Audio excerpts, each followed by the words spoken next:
Olá, muito boa tarde a você que está nos acompanhando pelo Notícias Agrícolas. Hoje é segunda-feira, dia 30 de agosto, dia de baixa para os preços da soja na Bolsa de Chicago. As cotações perderam.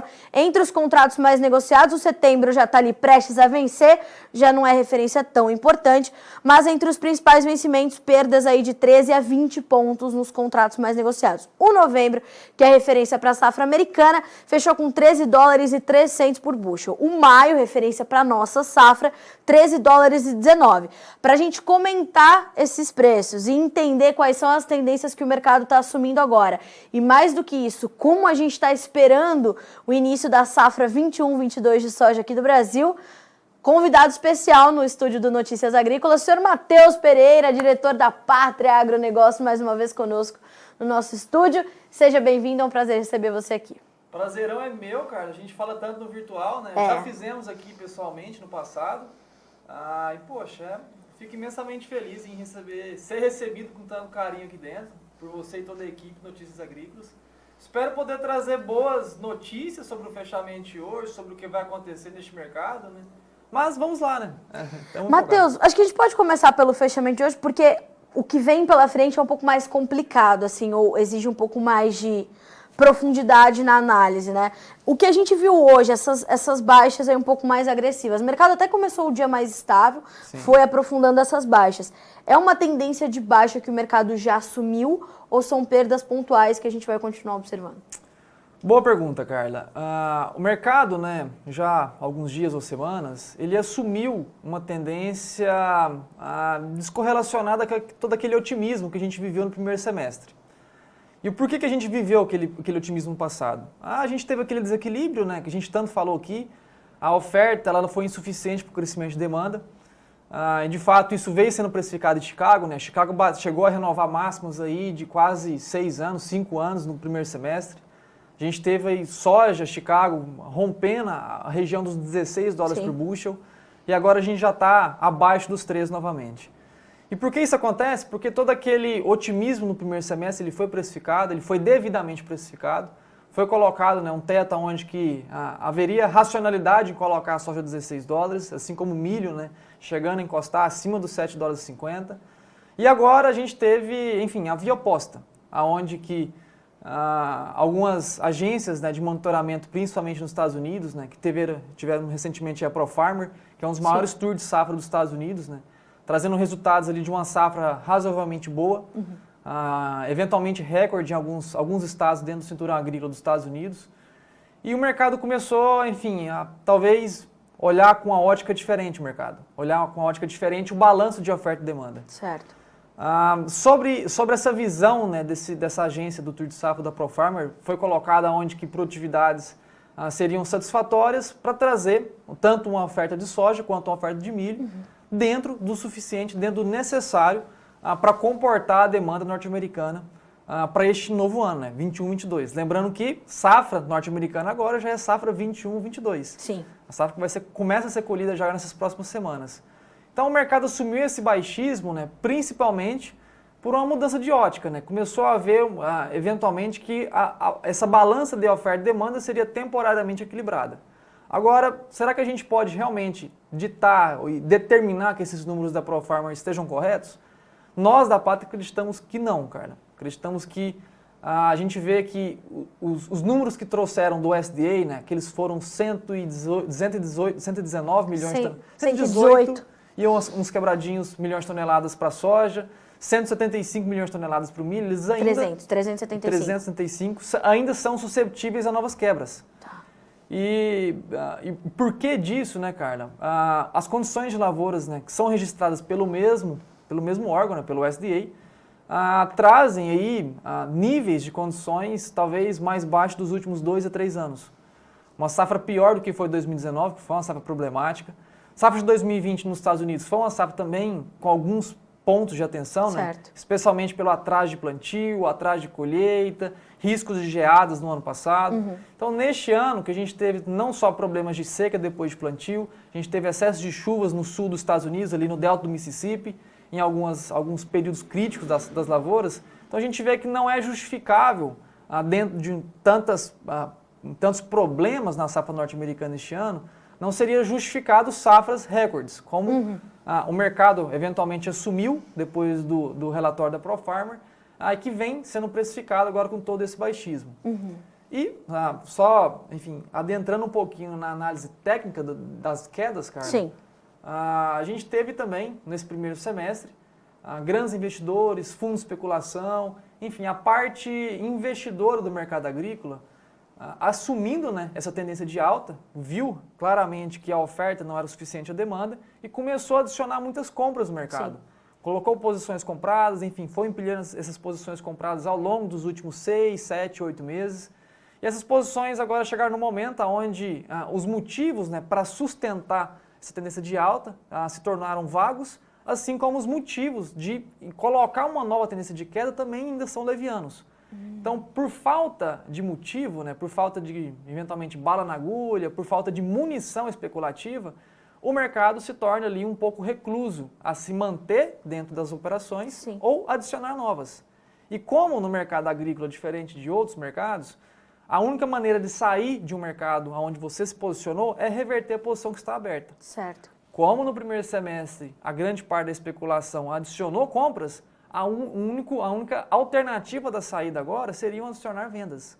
Então a gente vê também que esse movimento de quedas aí é um movimento temporário, na nossa visão da pátria, e está sendo impulsionado por essa reversão de posições compradas que haviam sido adquiridas por fundos especulativos e grandes investidores no primeiro semestre, que agora estão sendo diluídas e revertidas ao longo dos últimos dias, que deve perdurar ainda por mais algumas semanas, Carla. Era isso que eu queria entender, então deve perdurar por mais algumas semanas. Uma outra pergunta, porque assim, esse seu comparativo com as safras anteriores dos Estados Unidos é bastante importante da gente fazer. Em outros anos, ou num passado breve, no ano passado, a gente tinha um percentual de lavouras em boas ou excelentes condições bem superior ao que a gente tem para essa safra, Exato. Com uma produtividade esperada bem menor. Ou um pouco menor que seja, mas enfim, menor.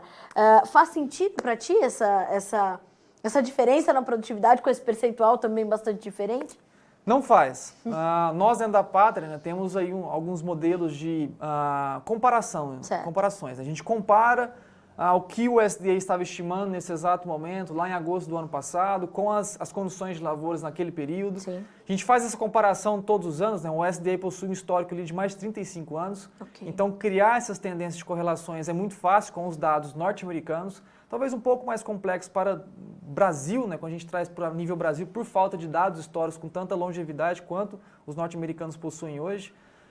Então, quando a gente faz esses comparativos, a gente justificaria estatisticamente reduções produtivas aí na casa de 5 a 6% para ambas as culturas. Certo. Dado os atuais níveis de condições de lavoura, tanto para a soja quanto para o milho. Exato. Então, se a gente estatisticamente, se a gente tem essa redução de 5 a 6%, a gente está falando numa redução estimada de 8 milhões de toneladas da soja, estaria falando algo em torno ali de 15 a 18 milhões de toneladas de reduções de produção total do milho. Meu Deus. Mas isso é o quê? É um cálculo estatístico. A Certo. gente pega o passado, a gente faz uma correlação com aqueles números de condições de safra e projeta para este ano atual. É a realidade? Não é também. A gente tem que levar em consideração que ao longo dos anos também a tecnologia no campo avançou. A gente tem hoje culturas muito mais tecnológicas, né, com genética mais aprimorada do que a gente tinha no passado. Então, de fato, essa correlação ela apenas nos dá um norte, né, da onde a gente pode ver novos números de produtividade. A gente não vê que realmente a gente tenha essas reduções de 5% a 6% nos números produtivos. Isso é apenas um embasamento estatístico para a gente desenhar a tese enfim, do mercado que a pátria possui hoje. Matheus, a gente está num período de conclusão para a soja, né, lá nos Estados Unidos, e aí a gente vai embarcar em um período de colheita. Isso também vai ser um fator de pressão para as cotações? Sazonalmente né? Tradicionalmente o mercado cede com a chegada da oferta, é natural. Isso tende a acontecer novamente, a gente vai ver isso acontecer, ou já está acontecendo, parte de baixas como essa que a gente viu nessa segunda-feira, já começam a refletir essas perspectivas para a colheita. Exatamente. A gente vive, né, essa transição, né, de foco especulativo. O mercado sai agora desse foco, né, da qualidade da lavoura e começa a focar principalmente no resultado das lavouras. Então, a gente já tem processo de colheita, principalmente do milho, no extremo sul do país. Certo. Em algumas regiões, muito pouco significantes, a gente não consegue agora desenhar resultados de safra do extremo sul dos Estados Unidos e refletir aquilo por uma projeção nacional, ainda se torna um pouco, enfim, disfuncional, né? Então a gente não consegue trazer essa correlação ainda, mas de fato o mercado transita agora desse foco, né? Foca agora principalmente na qualidade das lavouras, nos resultados das lavouras que serão retiradas de campo. E de fato, Carla, a gente espera que para o delta do Mississippi, uma região ali mais ao sul do país, que vai começar a trazer mais resultados com mais agressividade agora nesses próximos 15 a 20 dias, a gente deva ver sim um resultado, enfim, satisfatório, equilibrado. Certo. As nossas maiores preocupações, Carla, continuam, né, no centro e norte do cinturão agrícola. Certo. Que são regiões que começarão a serem colhidas a 30, a 40 dias a partir de hoje. Tá. A gente está falando de colheita lá ao final de setembro, começo de outubro, que essas regiões começariam a serem colhidas. Então, eventualmente, né, esses números de produtividade que serão publicados no mercado agora, são números que vão trazer a realidade do sul dos Estados Unidos, que foi ali uma região ok, assim, não teve grandes sustos. A gente está tendo agora, né, com a chegada da temporada dos furacões, Sim. todo ano isso acontece. Sim. Essas regiões aí do sul dos Estados Unidos, o delta do Mississippi, são as regiões que serão mais afetadas, né, por essa chegada de tempestades, esses excessos pluviométricos, que pode sim reduzir ainda a qualidade das lavouras em campo, pode tombar milho que está pronto para ser colhido, pode jogar soja no chão que já está pronto para ser colhida também. Então este também é um evento que a gente deve monitorar. Só que eu alertaria muito cuidado, principalmente com as produtividades iniciais agora, que serão publicadas ao mercado, né, que vai eventualmente, como eu já disse, nós aqui da Pátria esperamos que sejam produtividades ok, né, adequadas. Certo. E pode passar uma impressão errada ao mercado, dizendo que a safra dos Estados Unidos pode ser cheia. Só que, chegando naquelas regiões de colheita do centro-norte, a gente veria, né, que as produtividades voltariam a cair com mais agressividade. Ou seja, esse início dos trabalhos de colheita poderiam, de fato, trazer esse sentimento errado do mercado e provocar uma baixa talvez mais agressiva. Errados, eventualmente, na nossa visão, se a gente vê aquela visão de longo prazo, a gente se tornaria equivocado a queda agora. Sim. Só que ela é justificável. Certo. O mercado vai justificar as quedas com as produtividades. Chegando essa oferta ao mercado. Exatamente. Tá. Exatamente. Essas quedas, Matheus, não poderiam atrair um pouco mais da demanda, principalmente dos chineses que precisam ainda comprar alguns volumes até o final desse ano, comecinho do ano que vem? Não só pode, como está. Sim. Chinês, né, como bom comprador, né, como bom comerciante que o chinês é, Exato. está usando essas quedas recentes no mercado da soja, não só aqui no Brasil, mas nos Estados Unidos, para comprar o que for possível, para, enfim, adicionar mais cobertura, né? O chinês chegou até junho, Carla, com um nível de compra bem elevado, né? Talvez foi a maior campanha semestral chinesa de compras de soja mundial. Certo. O Brasil nunca vendeu tanta soja para exportação em direção à China quanto vendeu nesse primeiro semestre deste ano. Então, de fato, o chinês já chegou em junho, viradinha de semestre, já bem carregado, né? Já bem compromissado, já estava com uma cobertura muito elevada. Começou julho, né? A gente teve os chineses retraindo um pouco mais as compras, ficaram mais aversos, né? O mercado estava ainda com a inclinação de alta. E agora que o mercado derrubou aí mais do que $1 por bushel nas últimas 3, 4 semanas, a gente tem novamente o chinês voltando, né, com agressividade nas compras. Não só aqui, o Brasil tem muito pouca soja para ser vendida para exportação no disponível, mas concentrando principalmente as novas compras para o solo norte-americano. Certo. Então, a gente vê que, novamente, né, o chinês está usando da baixa para aquisição das compras no mercado físico, né? Não só no disponível, mas com a entrega futura próxima também. O que se torna, né, a longo prazo, diria assim, acima de 2, 3 meses, se torna um novo pilar de sustentação ao mercado. Certo. Quando o mercado voltar a precificar que mesmo com a safra cheia norte-americana, o chinês voltou a comprar com agressividade e, novamente, poderemos ter um ano comercial 21 e 22 onde a oferta não vai ser suficiente para a demanda, assim como foi a safra 20 e 21, e jogou esses preços da soja na estratosfera, igual a gente viu, a gente pode ter novamente um ano 21 e 22 com o mesmo desequilíbrio, onde que a chinês está aproveitando a compra agora, vai começar um novo ano 21 e 22, que começa amanhã, o ano comercial, 1º de setembro, ano comercial norte-americano já inicia amanhã, então hoje é 31. Hoje é 30. Hoje é 30. Hoje é 30. Perdão. Então, vamos até amanhã. Amanhã vamos fechar Exato. o ano comercial 2021 dos americanos. Exato. Quarta-feira, nova vida. Agora eu te pergunto, aí a gente tem essa questão da demanda chegando para equilibrar a questão ali da oferta. Mas, aos poucos, também o mercado vai virando a bússola e vai olhando um pouco mais para a safra brasileira. E a gente tem um aumento de área fortíssimo, né? Inclusive, os números da Pátria a gente divulgou aqui, sim, como sempre, né, vocês dando em primeira mão esses números para o Notícias. Uma produção muito grande, né? Mais de 140 milhões de toneladas. Isso vai bater de frente com a questão da demanda, o mercado vai encontrar ali uma dificuldade para subir por conta dessa perspectiva de uma safra grande aqui no Brasil. Olha, Carla, até quando a gente publicou esses dados, né, teve muita crítica, né, sobre o número, né? Mas como que vocês já conseguem trazer números de produtividade para a próxima safra, enfim. E de fato. Metodologia, né? Metodologia e estatística. Os nossos números, né, só para explicação, assim, os nossos números de crescimento de área, eles são baseados principalmente na entrega de fertilizantes, para a gente saber como que está a entrega em relação ao ano passado, a venda total de sementes.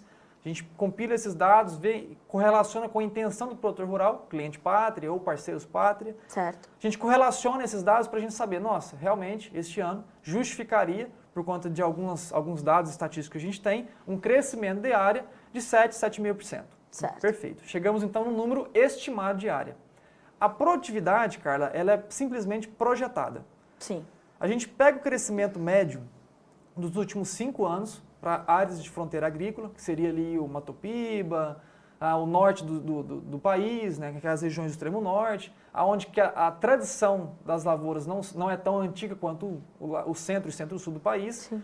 Então a gente pega o crescimento médio desses últimos 5 anos nessas regiões de fronteira e projeta esse crescimento médio para o próximo ano. Tá. Simplesmente estatística.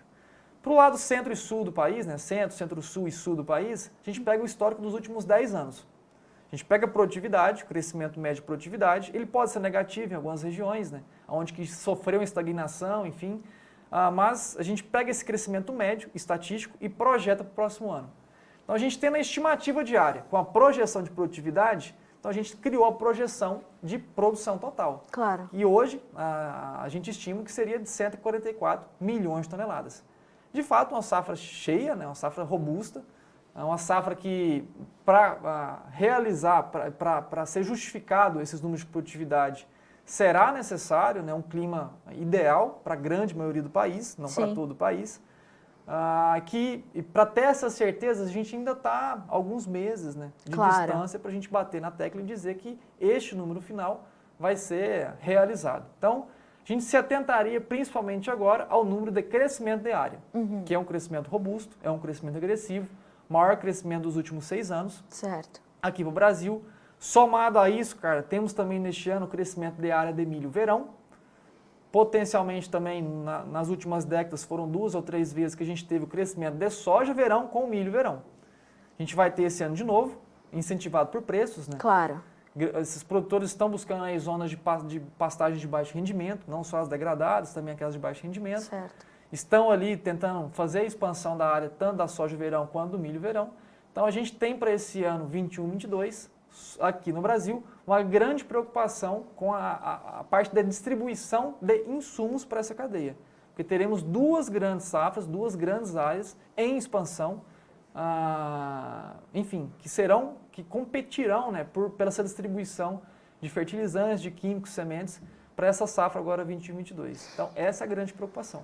E, Matheus, essa preocupação está muito atrelada às questões logísticas, né? A gente tem um verdadeiro caos logístico instalado, e quando a gente fala de logística marítima, a gente está falando de um caos que é global. Não tem como a gente poupar países ou poupar rotas, né?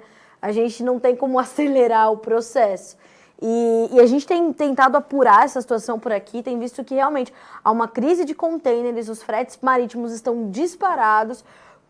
Quais são essas principais preocupações? E quando você fala de preocupação, a gente está falando de falta de insumo ou de atraso da chegada desses insumos para os produtores nas suas propriedades? É disso que a gente está falando? Carla, a maior preocupação nossa hoje é o atraso. Essa a gente vê que é a maior complicação para essa safra 21-22. É claro que a maior é esta, porque a gente vê que vai ser o maior caso de problemas registrados, eventualmente serão de atrasos, como a gente já tem observando por agora.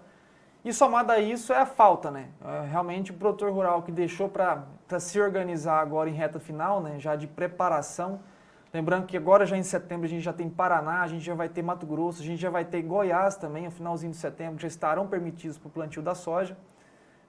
Então essa retinha final aí é onde aquele produtor rural que, enfim, deixou para a última hora, Sim. está tendo muita dificuldade, não só em achar o produto que quer, mas também em achar o produto disponível.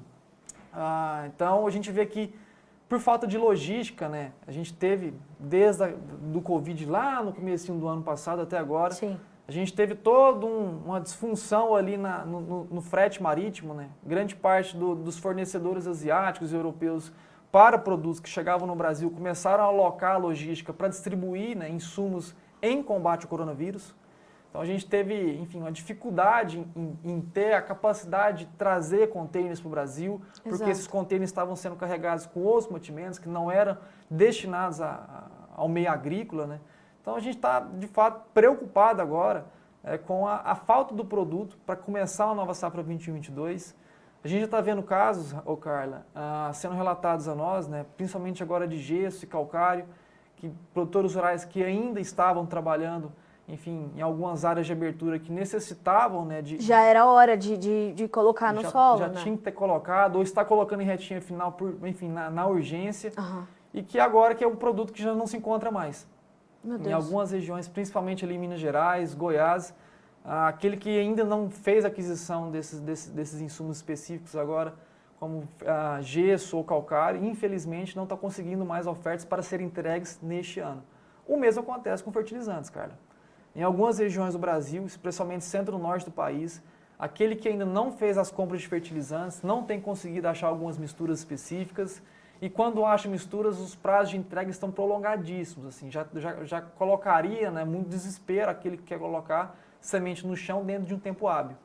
Já estão falando de fertilizantes entregues só em dezembro, fertilizantes entregues ao final de dezembro, para uma safra que tem que ser cultivada ainda em 2021. Sim. Então, realmente, é uma preocupação muito grande nossa aqui nessa distribuição de fertilizantes dessa safra 21 e 22 no Brasil. Essa situação de não encontrar o produto que gostaria ou em volumes que são necessários, isso já era também uma pontuação de vocês, analistas de Sim. mercado, porque não só a questão logística preocupou quando a gente fala de fertilizantes, mas diversas origens fornecedoras tiveram problemas, né, Matheus? Problemas geopolíticos, problemas climáticos, origens ali de alguns fertilizantes na China sofrendo com cheias e algumas plantas de produção de alguns itens ali para produção de fertilizantes paradas, né, e com prejuízo. Quer dizer, além dessa questão logística, a gente teve a questão do fornecimento mesmo da matéria-prima também trazendo problemas, né? O que fez, inclusive, os preços do fertilizante explodirem para essa safra 21-22, né? Exatamente. A gente não pode atribuir, né, toda essa complicação que a gente vê hoje na cadeia de fertilizantes ou de insumos em geral, de químicos também, a um único motivo. Sim. Né? Motivos únicos, né, eles sempre são contornáveis, né? Quando Exato. há um conglomerado de motivos, enfim, se torna mais difícil achar uma solução, né? Achar um turnaround, né? Achar enfim, algo fora da curva que a gente consiga solucionar. Se fosse realmente só o problema lá da fonte, se fosse só o problema da logística, a gente acharia soluções. Sim. Só que para este ano específico foram problemas de fonte, foram problemas de logística, foram problemas de má organização.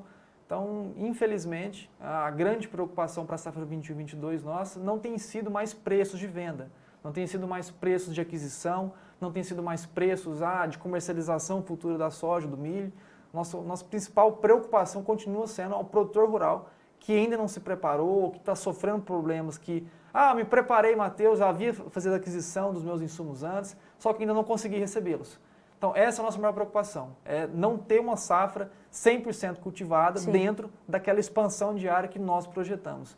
Pode ser que hoje as estimativas de crescimento de área em torno dos 7% para a soja não sejam cumpridas por falta realmente de insumos para colocar no chão. É claro que produtores mais bem organizados, aqueles mais estruturados, já estão tranquilos, né? Já não tem essa preocupação agora em vigência. Mas os relatos ainda daqueles que estão despreparados ainda são grandes, cara. Matheus, 2 perguntas. Número 1, isso influencia de alguma forma no comportamento do mercado internacional. Tem uma luz acesa lá no mercado em Chicago para essa questão, né? E número 2, isso prejudica e traz certo temor também sobre uma safra que está sendo esperada para vir para começar a equilibrar as relações globais de oferta e demanda? Falou tudo, Carla. O único esperado para uma nova safra brasileira de soja é uma safra cheia. Se a gente tem, novamente, um problema de oferta, somado aí a uma demanda muito grande, né? A gente tem realmente a China não mostrando sinal nenhum de desaceleração. A gente viu até o USDA colocando nos últimos 3 meses ali uma redução de importação da soja mundial que por parte da China. surpreende até, né, Matheus? Surpreendeu. A gente vê que esses números serão reajustados ao longo dos próximos meses. Sim. Porque desde então os chineses voltaram com agressividade às novas compras. Exatamente. Mas é o papel do USDA. Ele enfim, criam-se projeções baseadas no que está sendo imediatamente. Para a conta fechar, né? Exato. Então, o único resultado esperado para a nova safra brasileira de soja é uma safra cheia. Sim.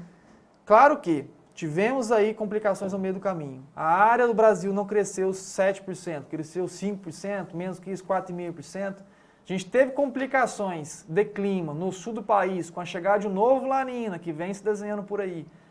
Eventualmente, a gente não vai ter aquela safra cheia e uma produção acima dos 144 milhões de toneladas.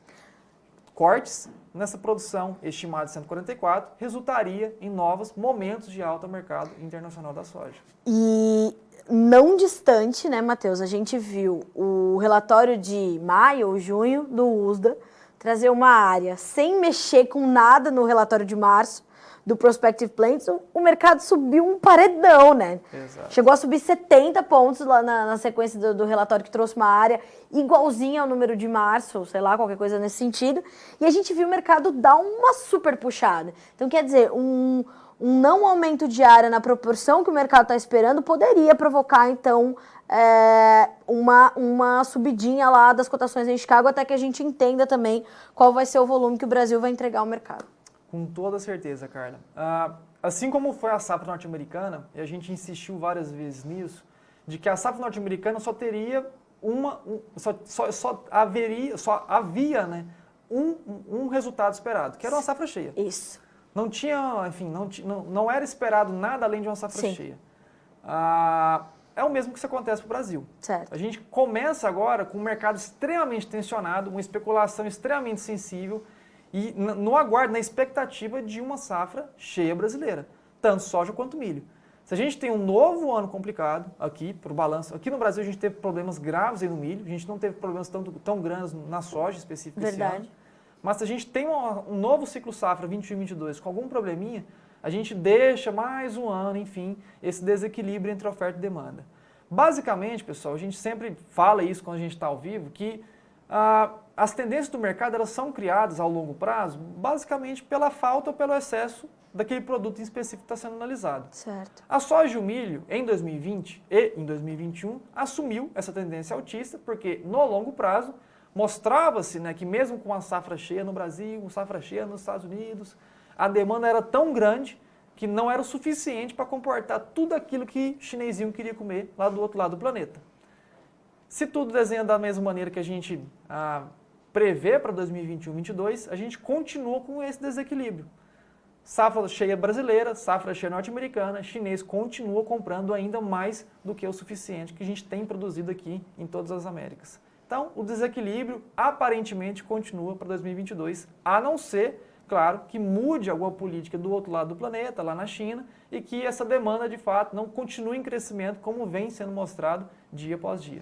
O que também não é novidade para o mercado, a China tentar interferir a todo momento no mercado de commodities, como aconteceu nesses últimos meses, né, Matheus? A gente viveu para dar essa notícia, né? A China colocando a mão pesada do Estado sobre o mercado de commodities, que era um mercado que ela não mexia com tanta, né, sem tanto pudor, assim, porque trabalha e precisa do livre comércio para as coisas caminharem, inclusive precisa do livre comércio para os preços baixarem, eles poderem comprar, mas dessa vez interferiram bonito, principalmente no milho, né? Como você já disse, não foi a primeira vez, não deve ser a última. Chinês é mestre na comercialização, né? Sabe muito bem usar a barganha, sabe muito bem usar a argumentação para jogar o futuro para baixo, para fazer compras baratas no físico. Então, o que a gente está vendo nada mais é do que o puro reflexo do poder de negociação dos chineses. Quando eu digo poder de negociação, não é simplesmente, não quero pagar isso, não quero fazer aquilo. É realmente jogar com interferências, né? Soltar alguns boatos. Neste ano foram 4 ou 5 vezes que os chineses tentaram colocar efetivamente os preços internacionais da soja do milho para baixo. Dessas 4 ou 5, 3 delas foram eficientes. A última que a gente teve foi todo aquele alvoroço que os chineses, as estatais chinesas criaram, né, sobre fazer a compensação do hedge futuro da soja, que foram lá, soltaram algumas notícias que tanto a Sinograin quanto a COFCO seriam obrigadas, né, a fazer reversão de hedge futuro que havia colocado em bolsa de Chicago, em bolsa de Dalian, e que acabou jogando esse mercado puramente para baixo. Passado alguns minutos, não foram nem algumas horas, cara. Exato. Passado alguns minutos de todo esse alvoroço que o chinês estava sendo criado sobre esse mercado super valorizado, o mercado da soja derrubou mais do que R$15 por saco no Brasil em menos de 24 horas e no mesmo dia o chinês entrou comprando o que tinha disponível. Foi o dia que a soja perdeu mais de 100 pontos na Bolsa de Chicago.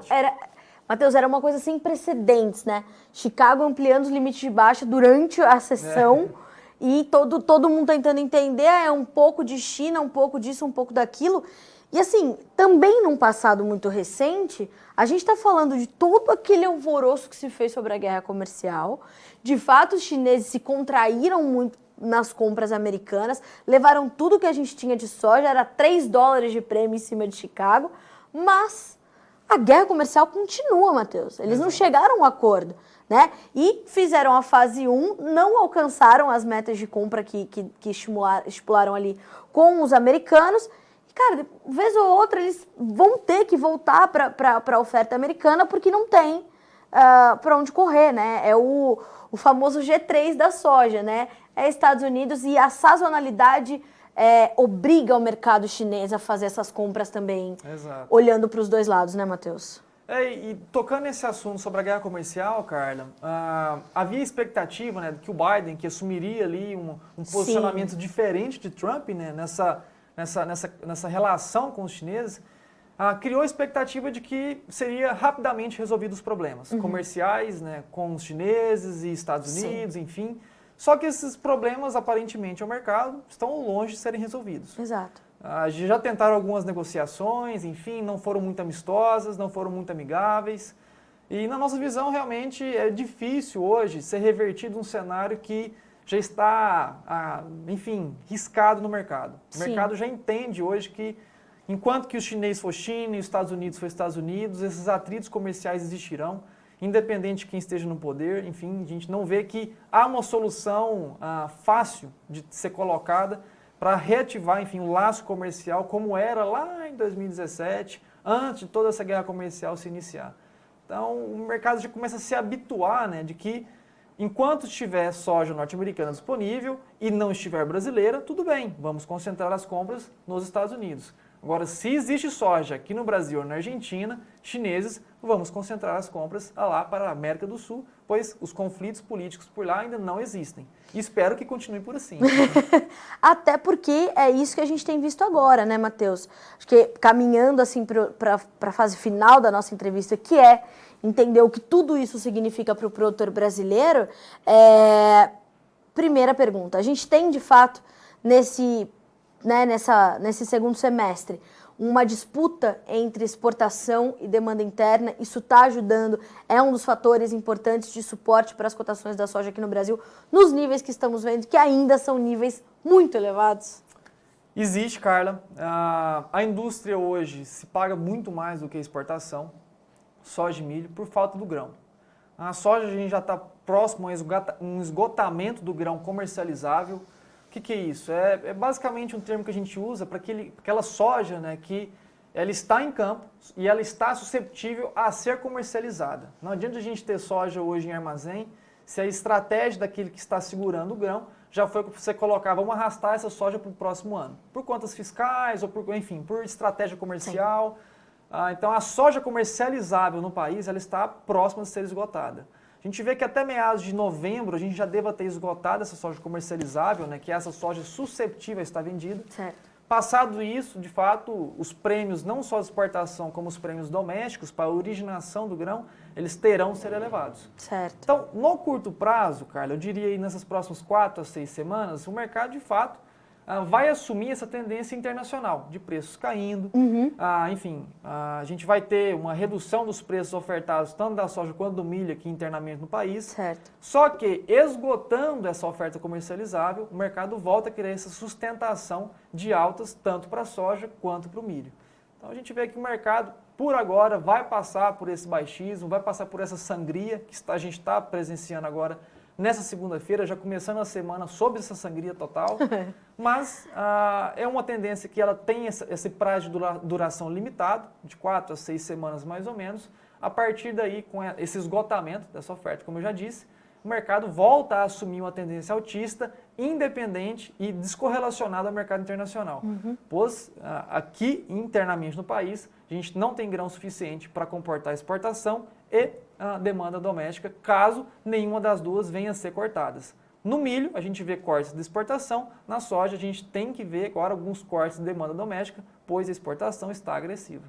E para a safra 21-22, Matheus, porque o que eu percebo, assim, que embora os chineses venham comprar a nossa soja 21-22, estamos já comprometendo algum volume da nossa soja nova com os chineses, porque já somos mais atrativos, né, para a safra que vem, para os embarques do ano que vem, em relação aos americanos, mas quando a gente olha para o ritmo de comercialização do produtor brasileiro, ele está mais contido do que no ano passado.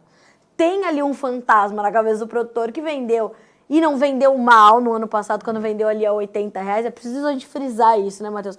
Ah, mas eu vendi a 80 e foi a 180. Tá, mas quando você vendeu a 80, você não vendeu mal. Você cobriu os teus custos e fez bem naquele momento. E o mercado vai viver de ciclos, né, Matheus? O que está direcionando o comportamento do produtor agora para ele definir essa volta ou não aos negócios com a soja 21-22? Principalmente, características do produtor rural. O produtor rural agora está reticente porque o que viu no passado pode ser repetido agora do 21-22. E de fato há capacidade. As ofertas hoje da soja 22, elas possuem desse viés de alta, especialmente impulsionados por prêmios, tanto doméstico quanto para exportação. Os prêmios hoje executados aqui da soja física disponível no Brasil já está acima dos 160 centos por bushel, enquanto que lá no futuro eles estão mal passando os 35, 40 centos por bushel. Tá. Então a gente ainda tem um grande espaço de altas aos prêmios de exportação da soja 22. Então, de fato, essa soja existe sim, essa tendência de alta. Agora, o produtor rural ele tá com um pezinho no freio na comercialização, porque simplesmente o que ele viu no passado, ele não quer ser pego de novo agora em 21-22. É claro que há esse produtor em específico, que está, enfim, com a sua safra sendo carregada, 22 é futuro, sem nenhuma nova venda, com os custos já formados, Sim. sem ainda a capacidade de receita, gerar essa receita para pagar esses custos, eu alertaria um tanto quanto atenção. A tendência existe. Só que no meio do caminho existem pedras políticas, pedras que a gente, enfim, de alguns conflitos que a gente não tem o controle. Fundamentalmente, a oferta continua desbalanceada com a demanda. Tá. E isso justificaria novas altas. Agora, o mercado ele não é composto simplesmente por essas duas variáveis. Claro. Essas duas variáveis, eles direcionam o mercado ao longo do tempo. Agora, com o passar dos dias, a gente tem muitas interferências, né? Política aqui no Brasil, política lá fora, relações comerciais. O câmbio, né, Matheus? Extremamente volátil. Exato. Então, eu só alertaria, né, que, olha, faça uma melhor gestão do teu risco. Você que está aí, enfim, com a tua safra ainda para ser carregada, ainda para ser comercializada, tenha um pouco mais de segurança no negócio, sabe?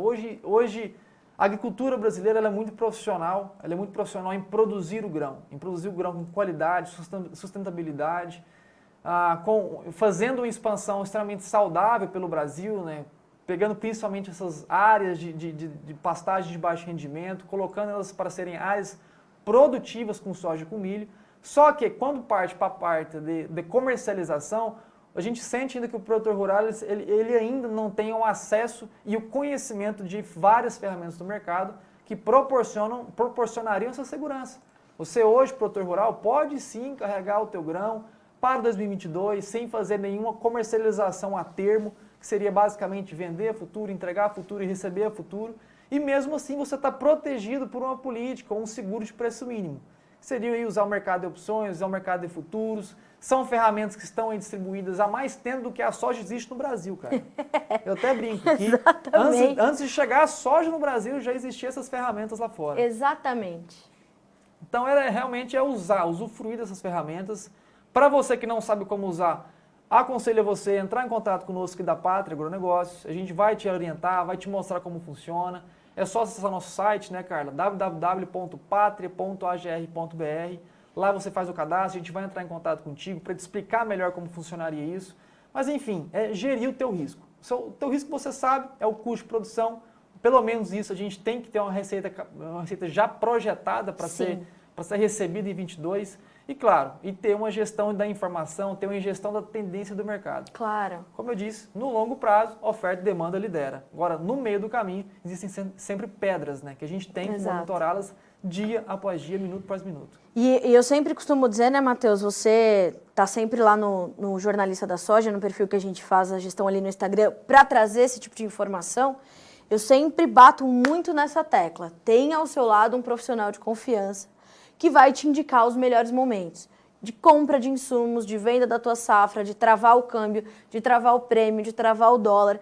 Tenha ao seu lado um profissional que está alinhado com o teu pensamento, que vai afinar a tua gestão, que vai entender como é que vai cruzar os teus custos de produção com a receita que você quer ter. Porque também não dá para projetar uma receita que você está descasado com o teu custo, é impossível, né, Matheus? E hoje existem milhares de ferramentas disponíveis, milhares de formas de fazer essa gestão e garantir a otimização desses resultados, né? Exatamente, exatamente.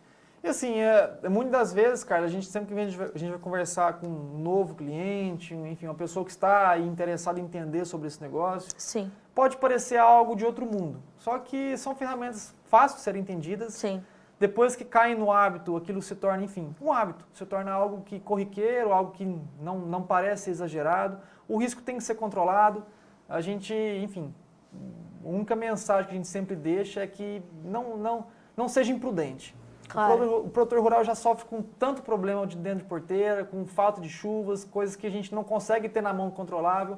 A parte da comercialização, ela é controlável. Exato. Ela é, enfim, ela é palpável, você consegue ter uma gestão daquela comercialização. Sim. Não é simplesmente definir, o mercado da soja vai bater os R$200 por saca, só venda R$200 por saca. Existem ferramentas hoje que permite você, com a tua soja tanto disponível quanto futura, em buscar esses R$200 por saca, ao mesmo tempo que você estaria protegido caso a soja venha buscar R$100 por saca. Exato. Imagina a catástrofe. Então, de fato, seja profissional, não só dentro, mas também fora da porteira, na parte da comercialização. O Rodrigo Marcelo, de Palmas, Tocantins, faz uma pergunta. Se houver falta de insumos, como fica a projeção de safra recorde? Havendo falta de insumos, a produtividade não ficaria prejudicada? Falamos bastante sobre isso aqui, né, Matheus?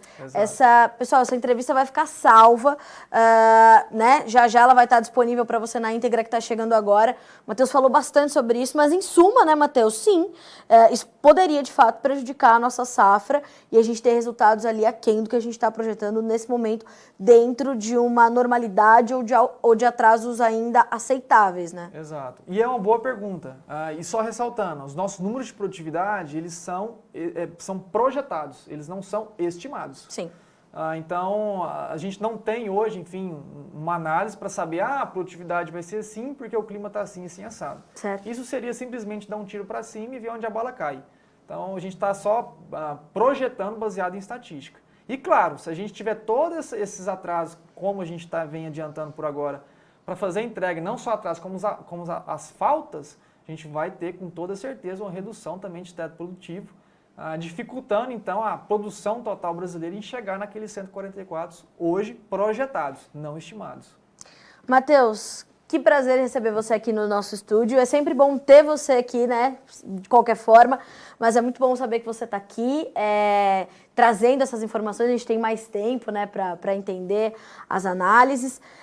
Dizer que você não veio sozinho, né? Gabriela está conosco aqui hoje também. E a equipe da Pátria é uma equipe sempre muito muito gentil, muito solista ao Notícias Agrícolas, então leve o nosso abraço para todo mundo, para toda a equipe incrível da Pátria Agronegócios. E você é sempre muito bem-vindo, meu amigo, você sabe disso, volte quando quiser. E estamos nós rumo a Goiânia agora, a nossa equipe. Vamos lá comer uma pamonha no negócio, tomar um café no novo e melhorado escritório da Pátria Agronegócios. Com toda certeza, cara. Inaugurando ainda no comecinho de setembro, com fé em Deus, estaremos aí com casa nova lá em Goiânia. Agradeço imensamente o teu carinho, Carla, que sempre foi que, enfim, deixou as portas sempre muito abertas aqui pra gente bater um papo, trazer a nossa análise, trazer a nossa visão sobre o mercado. Agradeço você, agradeço o João, agradeço o Daniel. Enfim, eu fico imensamente feliz e bem acolhido aqui dentro. Por isso que sempre que a gente está de passagem aqui por Campinas, eu faço questão de parar aqui. Nem se for para te dar um oi, para te dar um beijo, para te trazer um presente. Eu vou mostrar. Porque eu ganhei. Vocês pensam que essa jornalista é o quê? Eu ganhei aqui, ó. Já porque essa jornalista somos nerds do agro, né? E aí, olha só, ganhei um Groot vaso em coisa sensacional. Viram este presente e falaram, é cara de Carla Mendes, vamos levar. Carlinha para esses dois que estão aqui e eu recebi com muito carinho, adorei o presente. E vocês são sempre muito bem recebidos aqui, você, a Gabi, toda a equipe da Pátria, como eu falei, fico muito feliz em recebê-los. Obrigada mais uma vez. Gratidão, Carla. Pessoal, para a gente concluir, vamos ver os números de fechamento do mercado soja, milho e trigo para você na tela do Notícias Agrícolas neste momento. Soja fecha com baixas agressivas, como eu falei. Setembro está perto ali da data de entrega, já não traz uma referência muito forte para o mercado. 13 dólares e 400, uma baixa de 54,5 pontos. Aí, olhando para a realidade um pouco mais próxima do mercado, novembro, 13,3 por bushel, queda de 20 pontos. O janeiro, 13 dólares e 9, caindo 17,5 pontos. O maio, 13 dólares e 19, queda de 13 pontos mais 75. Números do milho agora. Milho também fecha com baixas agressivas, a mesma situação para o setembro, que fecha com 5,40 para valer, fecha com 5,40 com baixa de 17 pontos mais 75. O dezembro, 5 dólares e 42, queda de 11 pontos. O março, 5 dólares e 50, 9 pontos e meio de perda. E o maio, 5 dólares e 55, 8 pontos mais 75 de baixa nesta segunda-feira. A gente conclui com o trigo. O trigo também fecha no vermelho, como não poderia ser diferente. O setembro, 7 dólares e 8, 9 pontos mais 75 de baixa. O dezembro, 7 dólares e 23. O março, 7 dólares e 36 centos por bushel. O maio, 7 dólares e 41. Perdas que variaram de 7 pontos e 75 a 9 pontos nos contratos mais negociados. Senhoras e senhores, ficamos por aqui com esse boletim sobre o mercado de soja. Não vou nem falar fechamento, porque trouxemos uma análise bem completa. Mercado internacional, Bolsa de Chicago e todos os reflexos disso para a safra 21-22 do Brasil, principalmente, porque para a safra 2021 a comercialização tá fácil de acertar, né? Difícil vai ser errar para concluir essa temporada. E como bem lembrou o Matheus, né? Amanhã é o último dia do ano comercial dos americanos. Quarta-feira começa o jogo, né? Efetivamente, fora o mercado futuro e fora tudo aquilo que é feito antecipadamente, dia 1º efetivamente começa a temporada 21-22 dos Estados Unidos e a gente está aqui para te dar todas as informações em primeira mão. Até a próxima. Se inscreva em nossas mídias sociais no Facebook Notícias Agrícolas, no Instagram @Notícias Agrícolas e no nosso Twitter @Notiagre. E para não perder nenhum vídeo, não se esqueça de nos acompanhar no YouTube e na Twitch, Notícias Agrícolas Oficial.